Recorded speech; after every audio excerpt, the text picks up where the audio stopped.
What's up, Prize Fight fans? You know what time it is. I'm Brian Tong, and this week we're facing off two touchscreen media players whose hatred runs deep. It's a throwdown showdown between Microsoft's Zune HD and Apple's third-generation iPod Touch. Our judges for this fight are Senior Editor Donald Bell, Senior Associate Editor Jasmine France, and yours truly. Now we'll take all three judges' scores and average them out to the nearest 10th each round. The final Prize Fight score will be an average of all rounds using the same decimal system.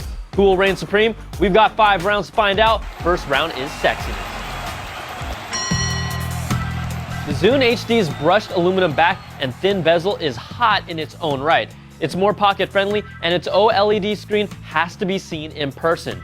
Now, we know sexy is the standard for Apple's toys. Donald and Jasmine are kind of tired of the Touch's design, which hasn't changed, and it's still a fingerprint and scratch magnet. Don't be surprised, people, because the Zune wants to sex you up. And it takes this round 4.7 to 4.3. Next round is navigation. The Zune HD's interface rocks. It surpasses the cool factor of the Touch, and it's so unique you won't even compare it to Apple's. Now, you might think the top left button is for volume control, but instead it pulls up media controls on the touchscreen. No physical volume controls is a bit of a bummer. Now, the Touch is still the cat's meow when you're talking about easy-to-use navigation that is consistent through every function. Its physical volume controls on the player and integrated controls through the included headset are a nice touch. The iPod gets a perfect 5, and the Zune HD gets a 4.3. So after averaging 2 rounds, the Touch leads by only 0.2 of a point. Round 3's compatibility. Can Microsoft and Apple ever play nice? The Zune's marketplace software looks great and navigates just fine, but it's PC only, and there's plenty of people like me who want it but just can't use it. It supports the major audio formats, and its hybrid music subscription is excellent, but the media content available is still not on the level of iTunes. Now, for the Touch, you're locked in with iTunes. It works on Macs and PCs. It supports the main audio file formats except for WMAs, and its video library is filled with content galore.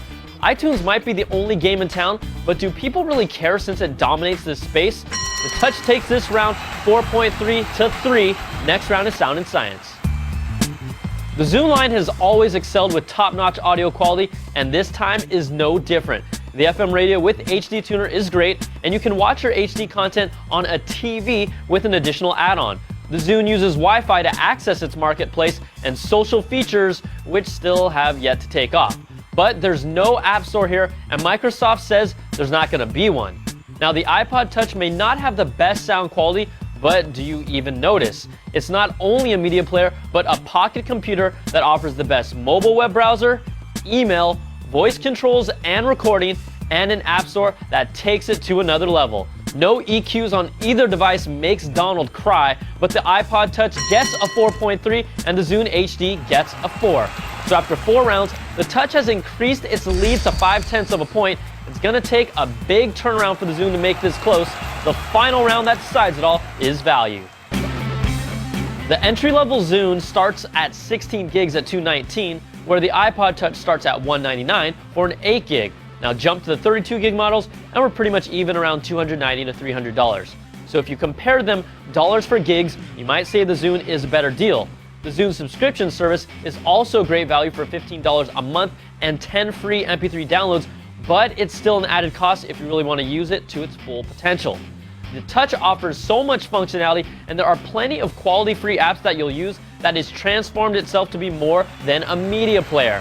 We're giving out 4s to both devices in the final round. So in a prize fight where the Zune HD jumped out on top early, the Touch then took the next 3 rounds and held its lead, winning 4.4 to 4, and is your prize fight winner. These are both top-notch devices, but the iPod Touch's features and versatility really made the difference. Until next time, I'm Brian Tong. Thanks for watching, and we'll catch you guys next time on another prize fight. Woo-hoo!